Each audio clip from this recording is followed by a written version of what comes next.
Mes chers frères et sœurs, bonsoir. Vous qui nous regardez, nous sommes contents de vous voir et de savoir que vous êtes là avec nous ce soir.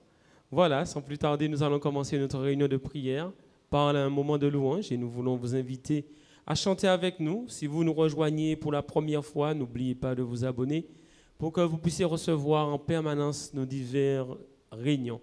Voilà, nous allons vous inviter à vous tenir debout pour que nous puissions prier le Seigneur afin de remettre ce moment entre les mains de l'Éternel. Prions. Dieu de grâce, Dieu de fidélité, Dieu de bonté, que ton nom soit béni, que ton nom soit exalté, que louange, honneur et gloire te soient rendus. Rassemblés dans ta maison pour pouvoir, Seigneur, préparer ce moment, nous te demandons grâce, nous te demandons bénédiction, nous te demandons, Seigneur, assistance. Que ton Saint-Esprit puisse nous conduire tout au long de ce moment. Et Seigneur, daigne recevoir nos louanges, ces chants que nous allons préparer pour toi. Dieu de paix, manifeste ta puissance et que tout ce qui sera fait et dit soit pour la gloire de ton nom. Nous bénissons ton nom et nous exaltons ta majesté. Et nous te prions, Seigneur, de continuer à nous assister et de nous conduire par ton Saint-Esprit dans la prière. Assiste-nous, dirige-nous, conduis-nous. C'est notre prière par Jésus-Christ, notre Seigneur et Sauveur, et pour ta gloire. Amen. Abba Père, je veux être à toi seulement. Abba Père, je veux être et soumettre ma volonté à toi constamment. Que mon cœur reste enflammé. Près de toi, je veux rester.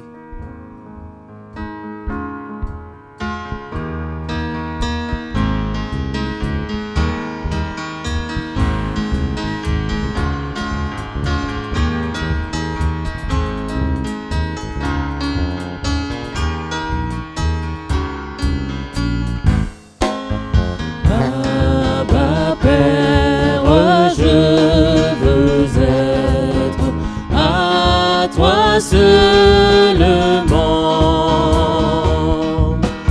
et ma volonté soumettre à toi constamment. Que mon cœur reste enflammé, près de toi je veux rester. Abba Père, je veux être à toi seulement. Abba Père. Abba Père, je veux être à toi seulement. Et ma volonté soumettre à toi constamment. Que mon cœur reste enflammé, près de toi je veux rester. Abba Père, je veux être à toi seulement.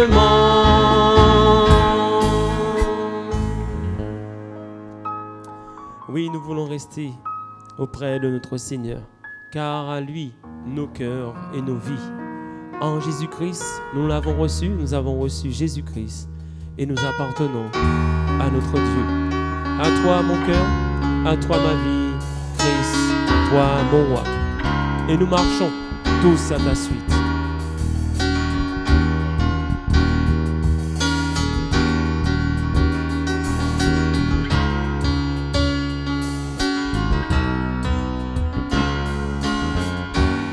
À toi nos cœurs.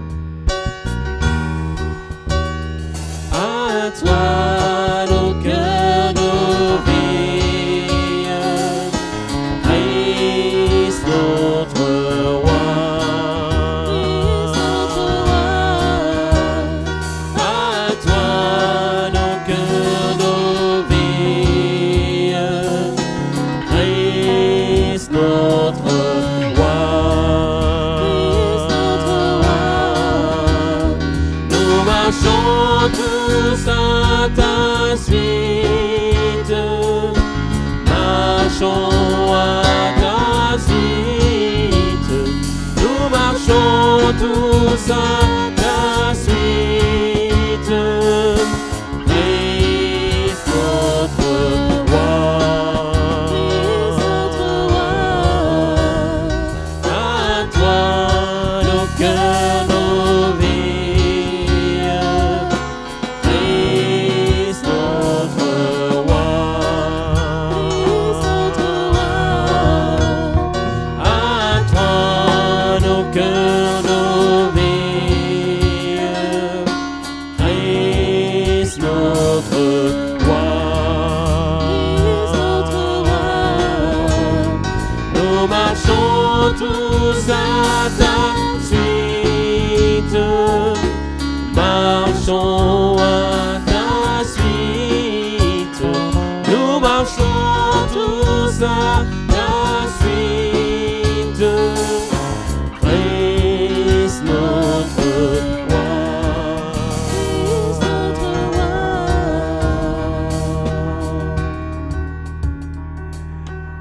Oui, nous appartenons à notre Dieu. Et chaque jour, il nous apprend comment marcher pour lui, comment marcher en lui. Viens m'apprendre à t'aimer. C'est en toi qu'est la vie, en toi qu'est le bonheur et la félicité. Oh Seigneur Jésus, apprends-moi chaque jour. Instruis-moi par ton Saint-Esprit. Conduis-moi par ton Saint-Esprit. Viens m'apprendre à t'aimer.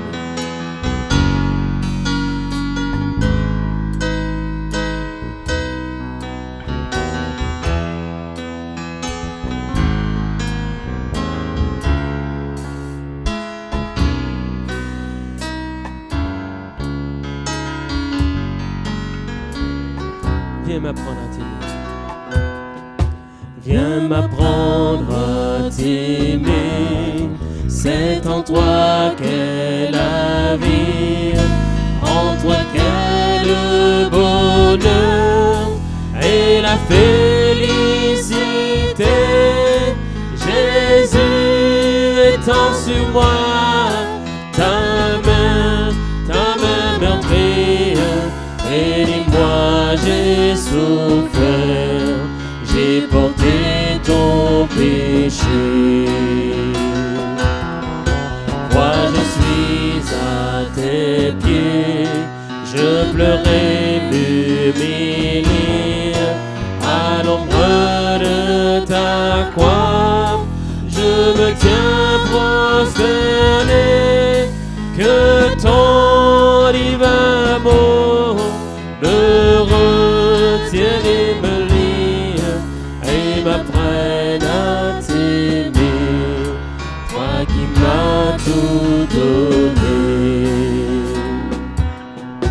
Que ton sang répandu monte toute souillure, viens me donner un cœur qui ressemble à ton cœur. Rends-moi participant de ta sainte nature. Je ne veux que toi seul, pour maître et pour vainqueur. Viens m'apprendre à t'aimer, ainsi qu'au ciel on t'aime. M'apprendre à t'adorer, comme on t'adore au ciel. Au ciel je te verrai, toi la beauté suprême. Au ciel je t'aimerai, d'un amour éternel. Au ciel je t'aimerai, d'un amour éternel. Alléluia. Amen. Au ciel, je t'aimerai, Seigneur Jésus, d'un amour éternel. Je m'abandonne à toi. À Jésus, je m'abandonne. Ce qu'il me dit, je le crois. Et je prends ce qu'il me donne, la couronne avec la croix. Comptez sur lui de honneur tant que dure le combat.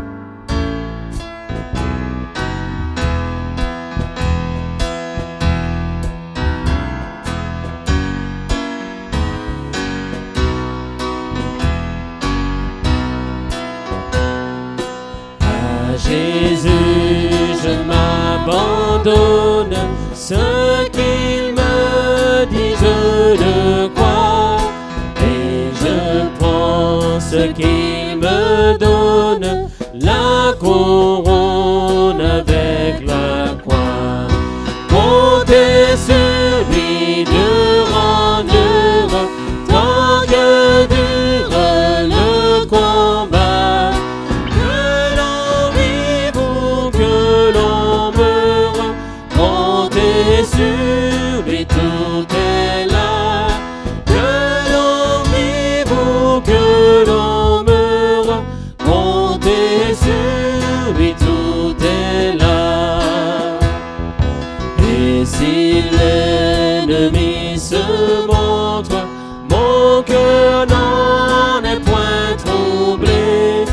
Avec Christ à sa rencontre, je puis aller sans trembler. Comptez sur lui d'heure en heure, tant que dure le combat. Que l'on vive ou que l'on meure, comptez sur lui, tout est là. Que l'on vive ou que l'on meure, comptez sur lui, tout est là. Suis-je en paix vers la lumière, mon chant s'élève attendri pour se changer en prière. Si l'horizon s'assombrit, comptez sur lui d'heure en heure, tant que dure le combat. Que l'on vive ou que l'on meure, comptez sur lui, tout est là. Que l'on vive ou que l'on meure, comptez sur lui, tout est là. Qu'on m'approuve ou qu'on me blâme, et demain comme aujourd'hui, je ne veux quoi qu'on réclame, jamais compter que sur lui. Comptez sur lui d'heure en heure, tant que dure le combat. Que l'on vive ou que l'on meure, comptez sur lui, tout est là. Que l'on vive ou que l'on meure, comptez sur lui, tout est là.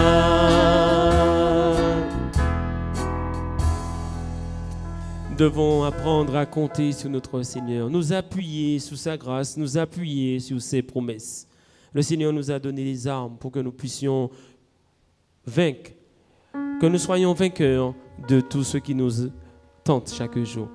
Revêtons l'armure et gagnons le pays. La victoire est à notre Seigneur. Toute arme forgée contre nous est brisée. La victoire est à Dieu. La victoire est à notre Seigneur.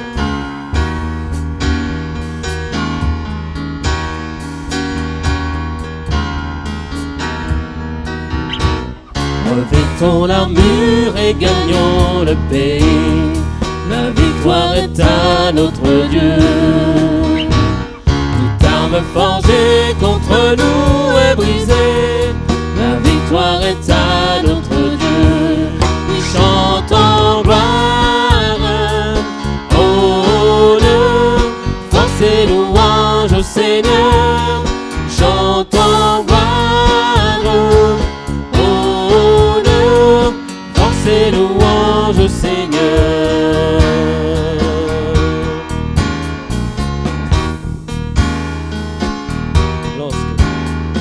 Lorsque les ténèbres seraient comme un fleuve, la victoire est à notre Dieu. Il déploie sur nous le pouvoir de son sang. La victoire est à notre Dieu. Oui, chantons gloire, honneur, force et louange au Seigneur. oui, chantons gloire, honneur, force et louange au Seigneur.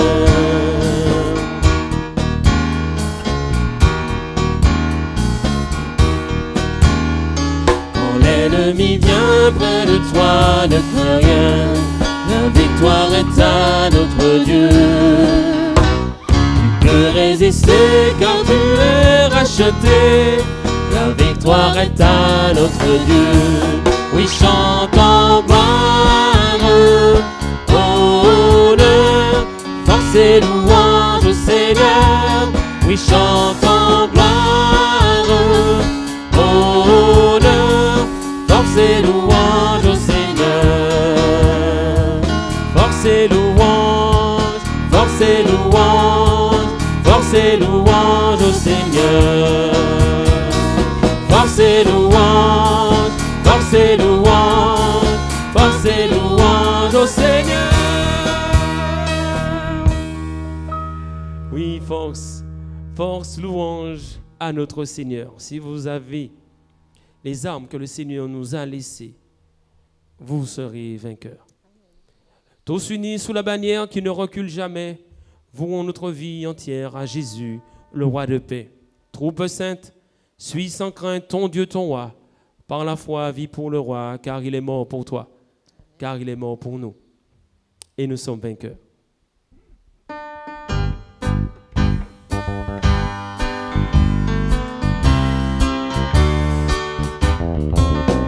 Tous unis sous la bannière qui ne recule jamais, pour notre vie entière à Jésus le roi de paix. Troupe sainte, suis sans crainte ton Dieu, ton roi, à la fois vie pour le roi, car il est mort pour toi, pour s'offrir en sacrifice. Notre maître a tout quitté, donnant tout à son service, force, talent, volonté. Troupe sainte, suis sans crainte ton Dieu, ton roi, par la foi vie pour le roi, car il est mort pour toi. Quelle est belle l'armée des soldats de Jésus-Christ, que son amour a formé et qu'anime son esprit. Troupe sainte, suis sans crainte ton Dieu, ton roi, à la fois vie pour le roi, pour toi. Sa parole est notre épée, elle rend plus que vainqueur.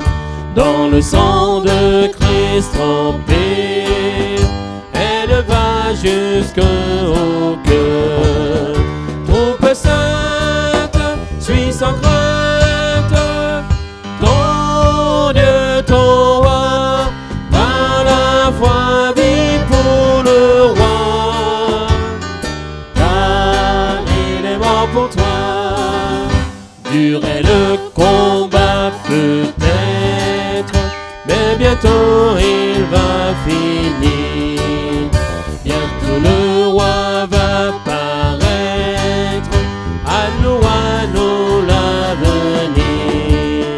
Troupe sainte, suis sans crainte ton Dieu, ton roi, à la fois vie pour le roi, car il est mort pour toi.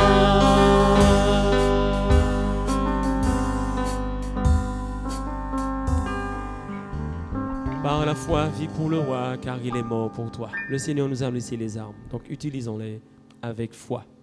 Voilà, nous allons disposer nos cœurs pour entendre la parole du Seigneur et laisser la place au frère qui viendra jusqu'ici prier avec nous.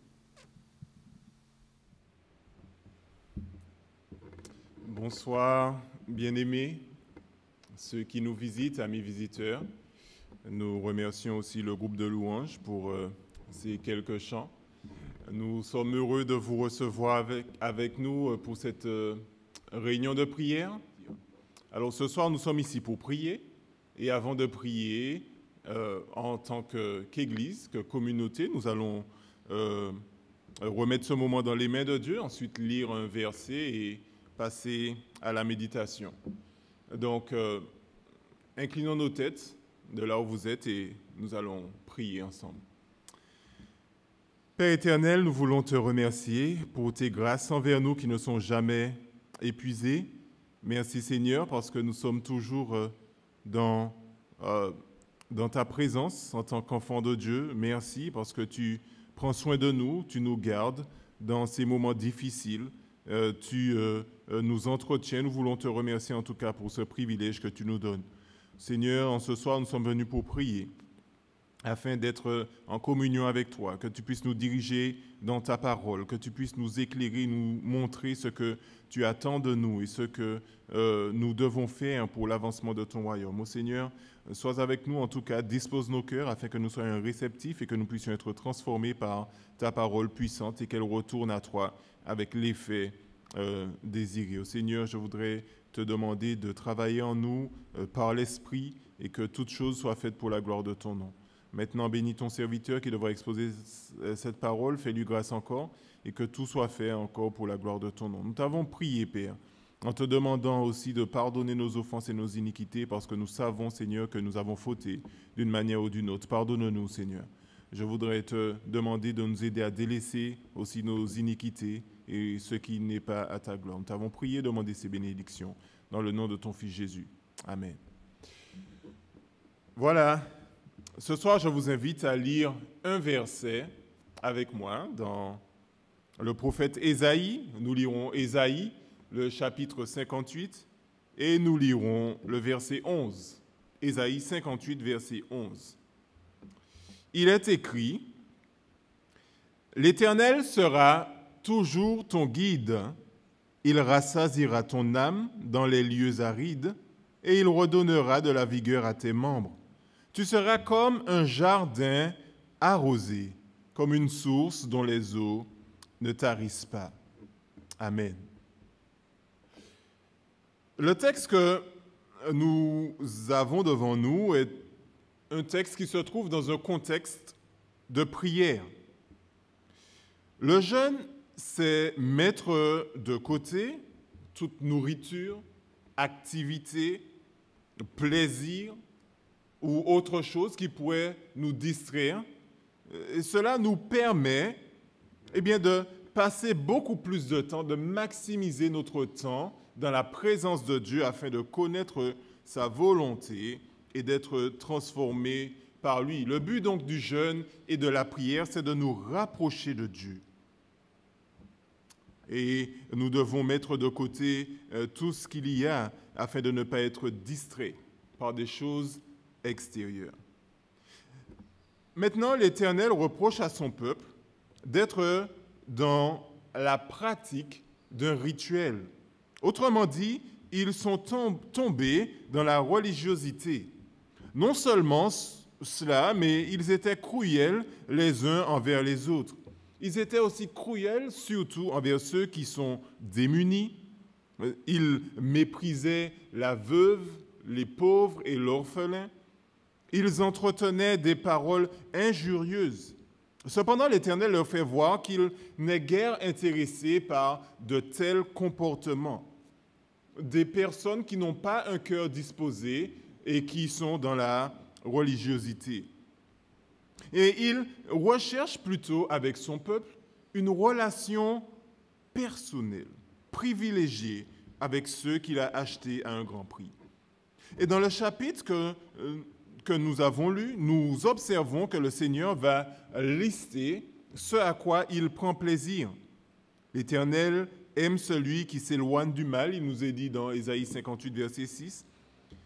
il aime celui qui trouve son plaisir à aider le prochain. Et dans ce verset 6, il nous a dit, « Voici le jeune auquel je prends plaisir. Détache les chaînes de la méchanceté. Dénoue les liens de la servitude. Renvoie libres les opprimés et que l'on rompe toute espèce de joug. » L'Éternel donc affectionne ceux qui utilisent leurs biens pour aider ceux qui sont en souffrance, ceux qui sont dans le besoin et dont l'âme est angoissée. Et l'Éternel va demander à ce que son peuple puisse libérer ses âmes de leur angoisse, dans les versets 9 à 10. Et au verset 11, nous voyons que l'Éternel promet à celui qui l'aime de tout son cœur, qui va s'humilier en regardant l'intérêt des autres comme étant au-dessus de ses propres intérêts, eh bien, il a promis qu'il sera toujours là pour plusieurs choses. Premièrement, il promet de les guider. Deuxièmement, de rassasier leur âme de tous les moments de détresse qu'il pourrait rencontrer dans sa vie lorsqu'il va traverser des déserts. Eh bien, il sera là pour rassasier son âme, son être intérieur, autrement dit, et il sera toujours là afin de renouveler ses forces. Troisièmement. Donc ici, nous avons de merveilleuses promesses qui ne peuvent que rafraîchir nos âmes, même dans des moments comme ceux-ci, où la crise sanitaire fait rage. Et l'Éternel dit que même dans ces lieux arides, les situations difficiles de la vie, lorsque nous sommes acculés dans ces plus sombres retranchements de nos vies, eh bien Dieu fait cette merveilleuse déclaration. Il dit, « Tu seras comme un jardin arrosé. » L'Éternel compare donc celui qui place sa confiance en lui à un jardin arrosé. Et il utilise ce langage de jardin en parlant de ceux qui sont les récepteurs de ces grâces. Et ce n'est pas la seule fois, par exemple, que dans les écrits, dans la parole de Dieu, que nous voyons Dieu utiliser ce langage de jardin, ce vocabulaire concernant le jardin. Dans Jérémie 31, verset 12, par exemple, il nous est dit ceci, « Ils viendront et pousseront des cris de joie, en parlant des enfants d'Israël, sur les hauteurs de Sion, ils accourront vers les biens de l'Éternel, le blé, le mou, l'huile, les brebis et les bœufs. Leur âme sera comme un jardin arrosé, et ils ne seront plus dans la souffrance. » Et ici, l'Éternel promet aux enfants d'Israël et de Juda de les restaurer et de reconstruire leur nation. Et là aussi, l'Éternel compare leur âme dans ce jour comme étant un jardin arrosé, c'est-à-dire lorsqu'ils vont recevoir la bénédiction de Dieu, ils seront exactement comme un jardin arrosé. Et l'Église est donc le récepteur. C'est l'Église qui reçoit les grâces de Dieu. Nous avons la grâce spéciale de Dieu en tant qu'Église. Il y a ce qu'on appelle la grâce commune. Dieu soutient la création, mais c'est une grâce générale qui n'est pas ciblée. Mais la grâce exceptionnelle, cette grâce qui est réservée uniquement à celui qui fait partie de la famille de Dieu, eh bien, l'Éternel dit que c'est l'Église qui reçoit ces grâces spéciales. Donc, qu'est-ce qu'il entend par là lorsqu'il dit que nous serons comme un jardin arrosé? Et notre méditation de ce soir sera de regarder ce que nous voyons autour de ce terme, le jardin arrosé. Je vous propose donc de voir ce que véhicule cette image du jardin de Dieu et ce que cela demande de nous, puisque nous sommes les bénéficiaires, c'est-à-dire l'Église de Dieu, de la grâce de Dieu. Premièrement, nous verrons que le jardin de Dieu a toujours été le plan initial de Dieu. Ça a été le plan de Dieu pour l'humanité, qu'il soit dans un jardin, qu'il soit comparé à un jardin. Deuxièmement, nous verrons que, puisqu'il y a eu cette chute, lorsque nous regardons le monde, nous voyons que c'est bien loin d'être un jardin, le monde dans lequel nous vivons. Nous allons voir le processus que Dieu met en place pour restaurer ce jardin. Parce qu'il parle de ceux qui reçoivent le salut, ils sont comme des jardins. Donc il y a une restauration du jardin qui a été perdu en Éden. Et troisièmement, nous verrons qu'il y a un entretien à avoir du jardin de Dieu. Commençons donc sans plus tarder. Quel est le plan de Dieu pour l'humanité? Et le plan de Dieu pour l'humanité se trouve dans le jardin d'Éden. Si nous regardons Genèse 2, versets 8 et verset 15, nous verrons cette imagerie-là dans la création. Donc pourquoi cette imagerie de jardin fait souvent apparition dans les oracles de l'Éternel? Si nous retournons au commencement de l'idée du jardin dans les Écritures, nous voyons cela dans le texte de Genèse 1 et 2. Nous voyons que l'être humain qui se trouve dans un jardin était l'intention de Dieu pour nous qui sommes des hommes. Nous voyons que Dieu a créé toutes choses dans ces textes. Mais aussi, il a accordé une attention toute particulière à l'homme et la femme, ce qui fait de nous des êtres qui sont spéciaux. Dans Genèse 1, verset 27, il nous est dit que Dieu créa l'homme à son image. Aucune autre créature dans la création n'a été créée à l'image de Dieu. Mais nous avons eu une attention toute particulière car Dieu a voulu que nous puissions être des porteurs, des ambassadeurs de son image. Et il a créé l'homme à son image. Il nous est dit, l'homme et la femme, il les créa. Dieu a créé l'homme premièrement à son image. Cela nous montre l'amour que Dieu a pour nous et l'importance que nous avons à ses yeux. Et deuxièmement, il a donné un privilège que même les anges n'ont pas. Il nous a donné autorité sur toute la création, le monde animal et végétal. C'est ce qui nous est dit dans Genèse 1, verset 26. Puis Dieu dit, faisons l'homme à notre image, selon notre ressemblance, et qu'il domine. Et qu'il domine sur quoi? Sur les poissons de la mer, dans l'eau, sur les oiseaux du ciel, dans l'air, sur le bétail et sur toute la terre, et sur tous les reptiles qui rampent sur la terre. On voit dans le chapitre 2 de Genèse aussi que les intentions premières de Dieu vis-à-vis de l'homme étaient de le placer dans un jardin. Si nous regardons cette section de Genèse 2, les versets 7 à 15, nous voyons au verset 8 de cette section, il nous est dit que l'Éternel, puis, après avoir créé l'homme, il le plaça dans le jardin en Éden du côté de l'Orient et il mit l'homme qu'il avait formé. Donc, il donne à l'homme un foyer, une maison. L'Éternel a dit qu'il y a des arbres qui ont poussé dans ce jardin, de toute espèce, qui sont agréables et bons à manger. Au milieu du jardin, il y avait des fleuves qui sortaient d'Éden pour arroser le jardin. Il y avait plusieurs branches dans ce fleuve. Il y avait le premier qui est Pichon, où se trouve l'or. Il y avait donc des richesses dans le jardin. Il y avait une beauté inimaginable, des aliments à profusion. Il y avait des pierres d'onyx, au verset 12. Il y avait des richesses de toutes sortes. Et nous voyons au verset 15 qui nous est dit que l'Éternel prit l'homme et le plaça dans le jardin d'Éden pour le cultiver et le garder. Donc ces versets 8 et 15 nous montrent que Dieu voulait que l'on soit, en tant qu'humanité, que nous puissions faire partie intégrante de son jardin, le jardin de Dieu. Il plaça donc l'homme en Éden. Il lui a donné une maison, une demeure. Vous savez, c'est une chose importante pour un homme d'avoir une demeure. Dans ce monde, il y a énormément de personnes qui ont des maisons, mais qui n'ont pas de demeure. Qui ont des maisons, mais qui n'ont pas de foyer. Ils ont des maisons, mais ils sont tourmentés. Ils n'arrivent pas à rester chez eux. Ils n'arrivent pas à trouver la paix dans leur demeure. Et c'est une chose particulière d'avoir une maison et d'avoir une demeure. Mais l'Éternel a donné une demeure à son peuple, à l'Église. Mais l'Éternel a fait bien plus que nous donner une demeure. Il a dit que nous devons aussi participer à l'entretien du jardin. Il nous a donné aussi un travail, une fonction.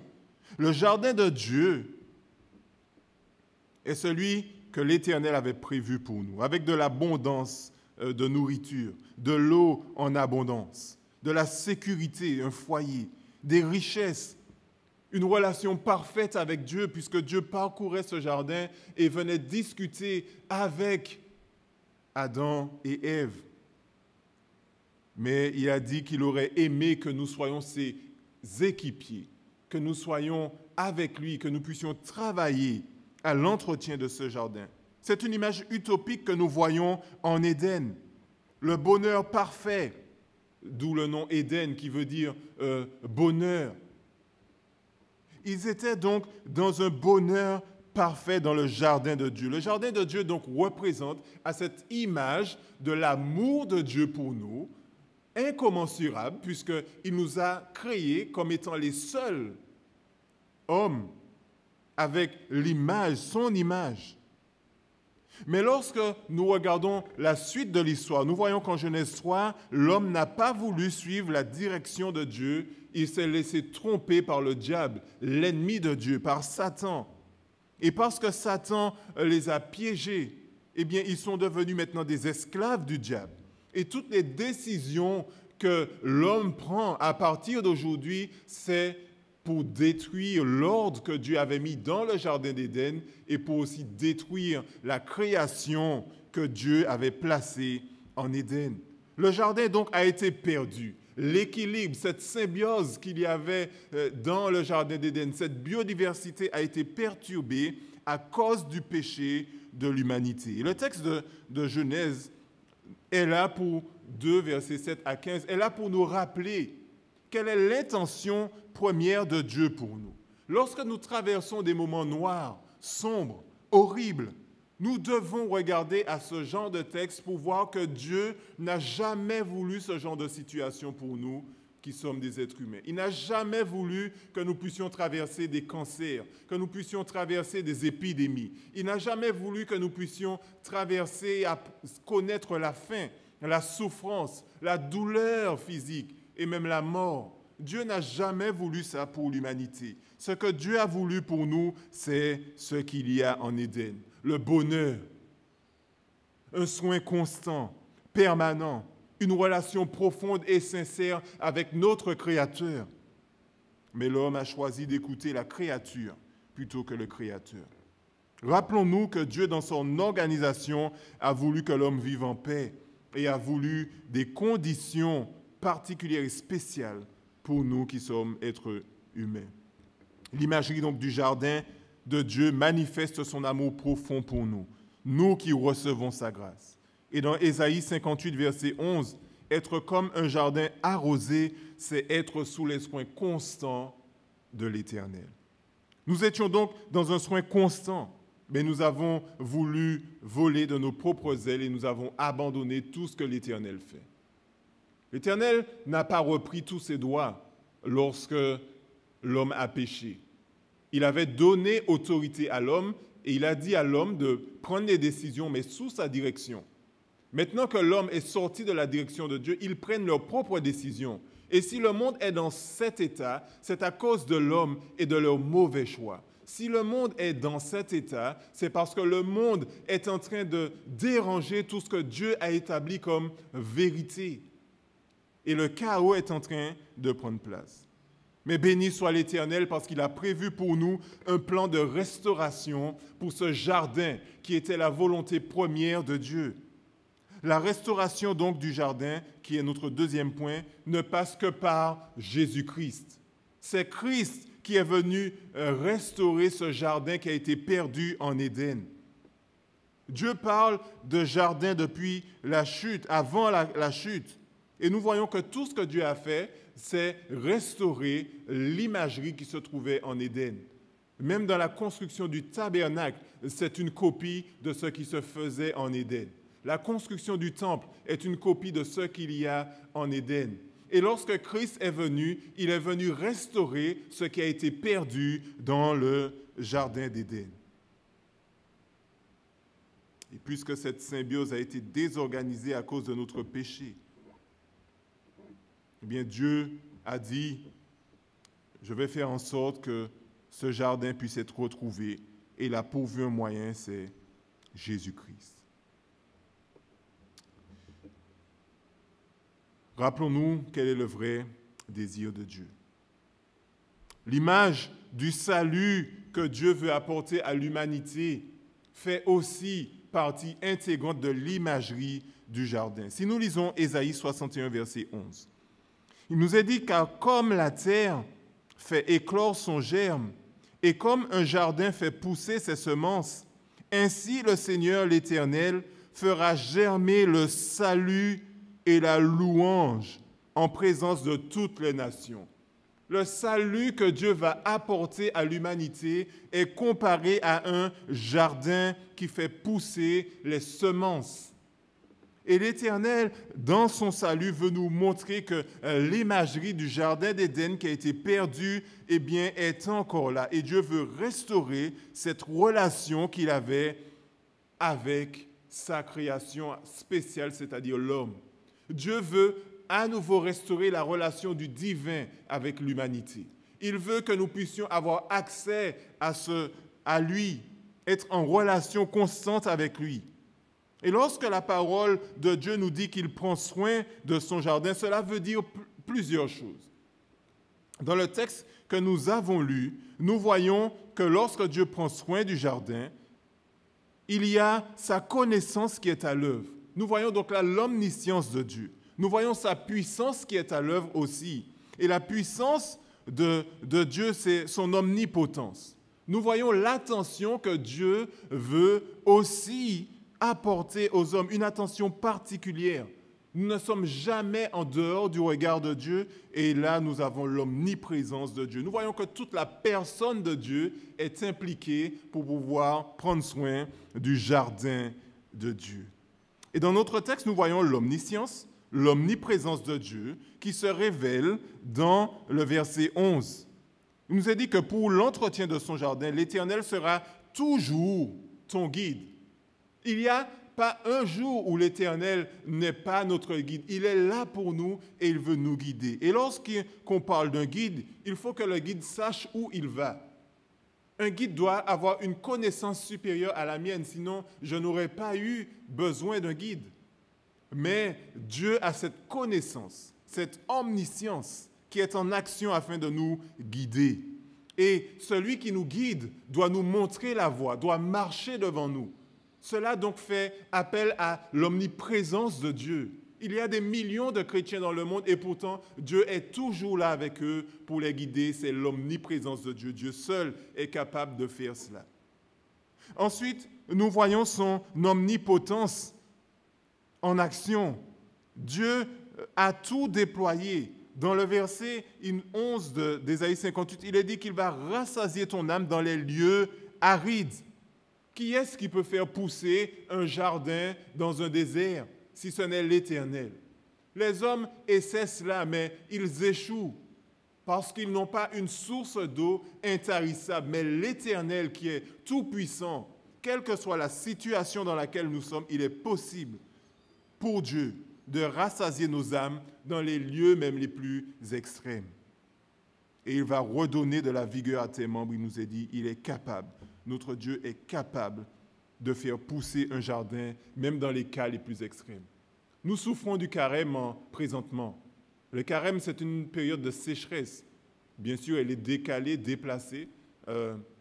Nous sommes un peu déréglés à cause du réchauffement climatique, mais nous voyons que l'Éternel, lui, n'est pas limité par les conditions météorologiques. Il est capable de faire pousser un jardin au beau milieu d'un désert. C'est la puissance de notre Dieu qui est manifestée en la personne de Jésus-Christ qui s'est incarné. Il n'a pas regardé à la tâche qu'il y avait à faire. Il fallait qu'il s'humilie. Il s'est humilié et il est venu dans la chair afin de faire pousser ce jardin au milieu des détritus que l'homme a générés à cause de son péché. À cause de ce gâchis, du chaos que l'homme a semé, eh bien, il fallait que Dieu vienne en personne afin de faire pousser ce merveilleux jardin qui est le jardin de Dieu. Jésus est celui qui est venu restaurer ce jardin et il est venu apporter cette lumière au monde.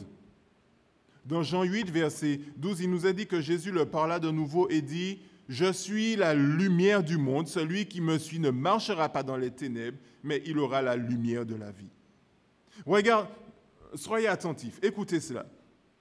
Dieu prend soin de son jardin, Mais puisque dans le monde, il n'y a que des ténèbres, nous voyons que Dieu va apporter la source principale, ce qui est important pour faire pousser le jardin. Il va faire exploser la lumière, qui est une condition nécessaire pour qu'un jardin puisse pousser, que des plantes puissent pousser. La lumière est nécessaire et Christ est venu amener cette lumière et il a dit « Je suis la lumière du monde ». C'est la lumière qui permet aux plantes de générer, de synthétiser cet oxygène. Et donc, la vie, la lumière est extrêmement importante pour le jardin de Dieu et Christ nous donne accès à cette source de lumière infinie. Et ironiquement, lorsque nous regardons ce texte, nous voyons que Jésus est venu pour restaurer ce merveilleux jardin. Et il a mené une bataille décisive, une bataille qui était importante. Et cette bataille a été aussi menée, devinez où ça? Vous l'aurez deviné, dans un jardin. Jésus-Christ a mené un combat important. S'il avait perdu cette bataille dans le jardin de Gethsémani, pour ceux qui sont sceptiques et qui me disent « mais il n'est pas dit que Gethsémani est un jardin », si nous lisons Jean 18, les versets 1 à 2, il nous est dit ici que Jésus s'est rendu dans le jardin de Gethsémani avec ses disciples. Et lorsqu'il lui dit ces choses, Jésus alla avec ses disciples de l'autre côté du torrent de Cédron, où se trouvait un jardin dans lequel il entra, lui et ses disciples. Judas, qui le livrait, connaissait ce lieu parce que Jésus et ses disciples y étaient souvent réunis. Jésus allait souvent dans le jardin de Gethsémani pour prier. Et c'est là où Judas a emmené les troupes pour arrêter Jésus dans ce jardin qui nous est dit ici, qui n'est pas nommé Gethsémani, mais qui, dans les autres évangiles synoptiques, est nommé Gethsémani. Gethsémani veut dire pressoir. C'est là où Jésus avait toute la pression qui montait. Lorsque Jésus a mené ce combat difficile, il a dit dans ce jardin de Gethsémani, dans ce pressoir, que mon âme est triste jusqu'à la mort.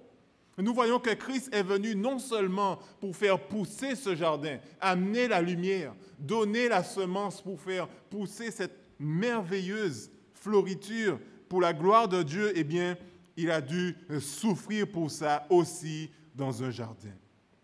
Il a dit à plusieurs reprises à Dieu que cette coupe s'éloigne de moi, mais Jésus-Christ n'a jamais cédé. Il a dit toutefois, non pas ma volonté dans ce jardin de Gethsémani, mais que ta volonté, mon Dieu, mon Père, ton jardin, le jardin de Dieu puisse pousser. Nous avons là une merveilleuse image du jardin de Dieu qui a été apporté, inauguré par Jésus-Christ, notre Sauveur et Seigneur. Être dans le jardin de Dieu, Jésus-Christ nous l'a montré, veut dire que nous devons faire la volonté de Dieu et nous devons entretenir le jardin avec Dieu. Et grâce à la victoire de Christ à la croix, eh bien cette semence a porté du fruit. Pour qu'une semence puisse porter du fruit, pour qu'une graine puisse porter du fruit, il faut que cette graine qui soit mise en terre meure premièrement et ensuite qu'elle pousse en nouveauté de vie. Et cette image que Christ nous a donnée, il est venu dans ce monde afin de créer un jardin, le jardin de Dieu, un merveilleux jardin. Et il a fait de nous ceux qui doivent aider, participer à l'épanouissement de ce jardin. Quel est donc l'entretien de ce jardin qui se présente devant nous en tant que récepteurs de la grâce de Dieu, nous qui sommes l'Église de Dieu? Maintenant que nous savons que la volonté de Dieu est de manifester son amour envers nous de manière profonde et sincère, tout comme cela était à l'origine dans le jardin d'Éden, et que ce jardin a été perdu, mais que Jésus-Christ est venu pour pouvoir faire pousser sur terre ce merveilleux jardin d'Éden, et qui aura sa finalité dans de nouvelles terres et dans de nouveaux cieux. Il va nous dire que nous devons travailler aussi à cette restauration. Dans Genèse 2, verset 15, il nous est dit que l'Éternel Dieu prit l'homme et le plaça dans le jardin d'Éden pour le cultiver et pour le garder. Voyez, il fallait qu'il prenne soin, que l'homme, la création de Dieu, prenne soin du jardin en Éden. Il devait le cultiver et le garder. Donc, dans ce texte de Genèse 2,15, nous voyons qu'il fallait non seulement le cultiver, c'est-à-dire l'entretenir, mais il fallait aussi apporter la protection, à ce jardin. Aujourd'hui, lorsque nous regardons le monde, nous voyons que l'homme fait l'opposé. Ne protège pas le jardin de Dieu et au contraire, il ne cultive pas, mais il cultive autre chose, la semence du diable. Mais tous ceux qui sont sous la grâce de Dieu sont ceux qui sont intéressés et occupés à cultiver et à garder le jardin de Dieu. Nous ne sommes plus des esclaves du diable, mais nous sommes des serviteurs avec Dieu, des serviteurs de Dieu, pour pouvoir prendre soin de ce jardin, de cette nouvelle création qui est là. Et où est-ce que j'ai pris cette idée, me direz-vous, que l'homme était aussi participant avec Dieu dans le jardin d'Éden et même dans le jardin de Dieu, celui que nous avons reçu en Christ, où nous avons été implantés avec Christ. Eh bien, dans Genèse 2,19, il nous est dit que l'Éternel forma de la terre tous les animaux des champs et tous les oiseaux du ciel. Il a créé ces animaux. Adam ne peut pas créer des choses à l'existence, mais il peut prendre soin de ces choses à côté de Dieu. Et Dieu a fait venir ces animaux du ciel, des champs, auprès d'Adam. Et écoutez ce qui est dit ici. Pour voir comment il, en parlant d'Adam, va les appeler afin que tout être vivant portât le nom qu'Adam donnerait à ces animaux, que l'homme va donner à ces animaux. Ce n'est pas l'Éternel qui a nommé les animaux alors qu'il aurait pu, mais c'est Adam, puisqu'il a donné autorité à Adam sur la création et sur le monde, autorité sur le jardin avec lui, eh bien, il a laissé Adam faire ce travail et prendre cette responsabilité. Être partie intégrante du jardin de Dieu n'est pas simplement être une décoration dans le jardin de Dieu, mais nous devons être aussi des fruits, porter des fruits, pardon. Nous devons être des arbres qui portent du fruit. Vous savez qu'il y a deux types de jardins. Il y a des jardins qui font pousser des végétaux, des choses utiles pour l'alimentation, des légumes, des fruits, des épices. C'est un jardin utile, mais il y a aussi un jardin d'ornement. Un jardin qui est là pour une décoration, décoratif. Ils n'ont rien d'autre à faire à part décorer, porter des fleurs.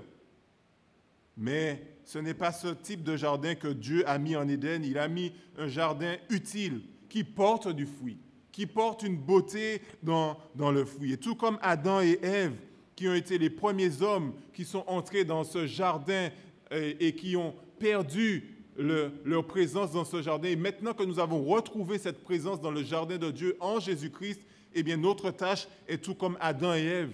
Dieu nous a fait sortir du monde des ténèbres pour passer à son admirable lumière, du monde des ténèbres pour passer dans le jardin de Christ. Et là, nous devons porter du fruit.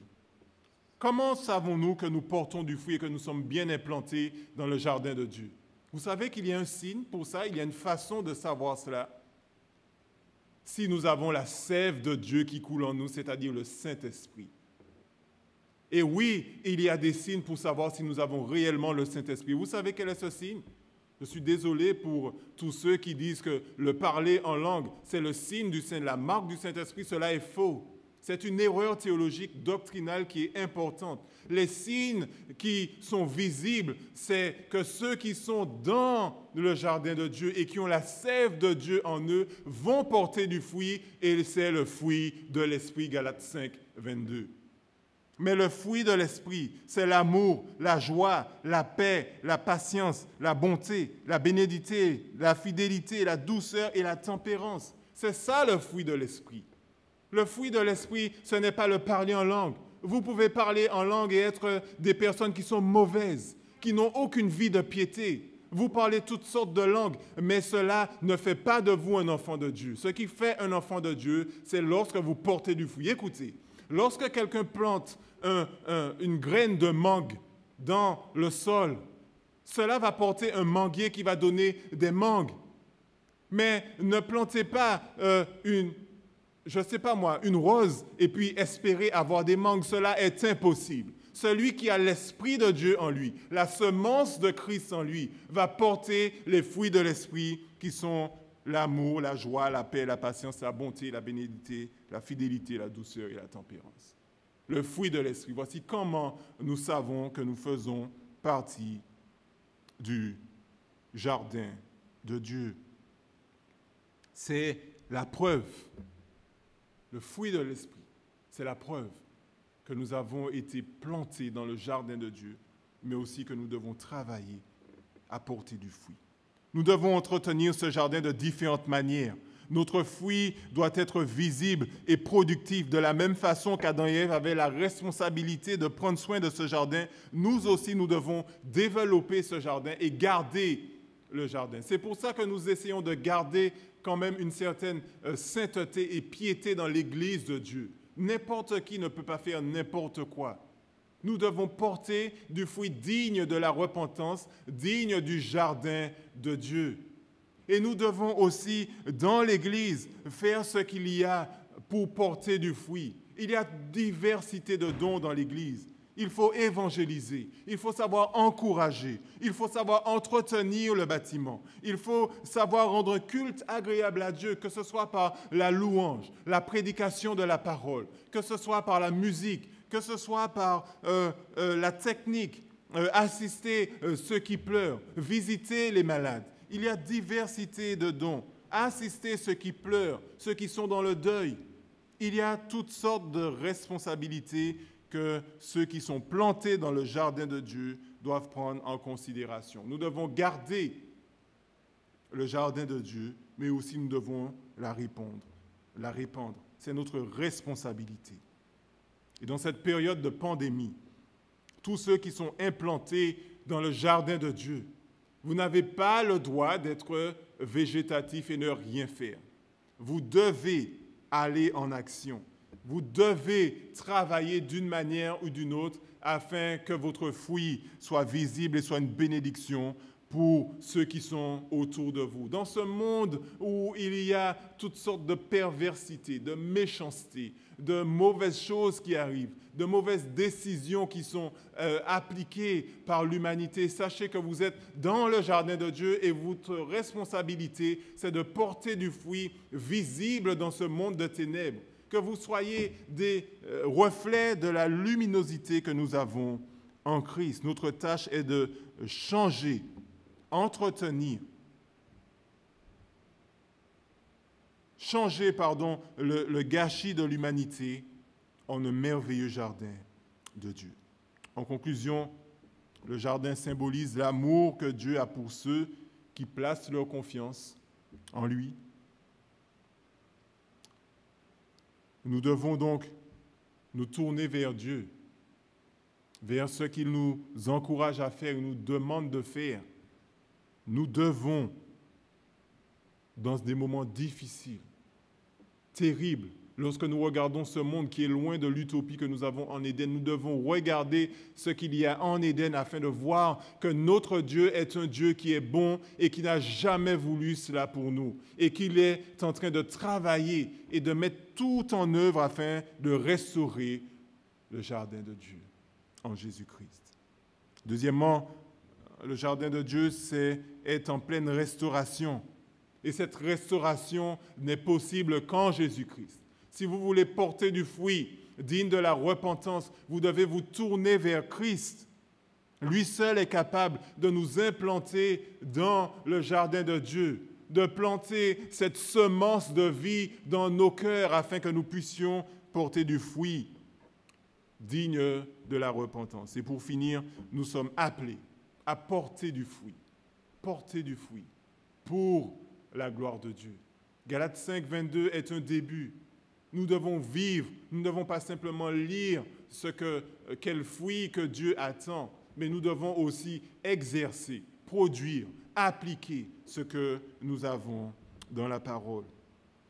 J'espère que cette méditation vous a aidé à comprendre cette imagerie qui est utilisée dans la parole de Dieu concernant le jardin de Dieu et que vous puissiez vous aussi prendre en considération ces éléments de la création afin que vous puissiez être un beau jardin pour la gloire de Dieu, même au milieu de ce monde chaotique, que vous puissiez être ce qui fait la joie et la gloire de notre Dieu, que vous soyez un jardin de Dieu.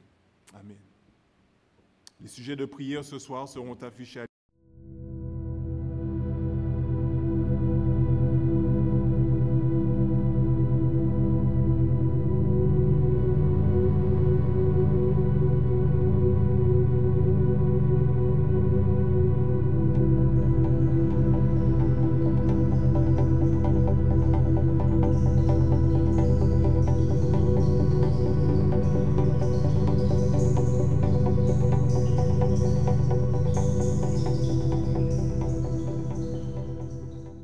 Nous allons donc vous demander de prier pour ces sujets. Et je vais clôturer par la prière. Et après cela, vous allez prendre le temps qu'il vous reste afin de prier, de présenter ces sujets devant Dieu. Et si toutefois vous n'avez pas été fidèle à Dieu en étant un jardin qui porte du bon fruit, demandez pardon à Dieu. Repentez-vous, laissez ces choses et portez du fruit pour la gloire de Dieu. Si vous portez du fruit, eh bien, demandez à Dieu que vous puissiez persévérer et continuer à porter encore plus de fruits. Et si vous voyez des gens autour de vous qui ne connaissent pas Dieu, aidez-les à rencontrer qui Christ est et que ces fruits puissent jaillir et grandir en eux aussi. Prions. Père éternel, merci. Merci parce que tu nous as implantés dans ton merveilleux jardin, ce jardin qui est en pleine restauration. Merci parce que ce jardin nous démontre ton amour pour nous, ta fidélité envers nous, toute la puissance que tu mets en action afin que nous puissions être partie intégrante de ton jardin. Maintenant, aide-nous, Seigneur, à nous tourner constamment vers Christ afin que la sève de l'Esprit de Christ puisse couler en nous et que nous puissions porter du fruit digne de la repentance. Aide-nous à toucher également ceux qui sont autour de nous, à étendre ce merveilleux jardin qui est le jardin de Dieu. Donne-nous, Seigneur, à vivre ces choses. Nous t'avons, Père, demandé ces grâces dans le nom de ton Fils Jésus. Amen.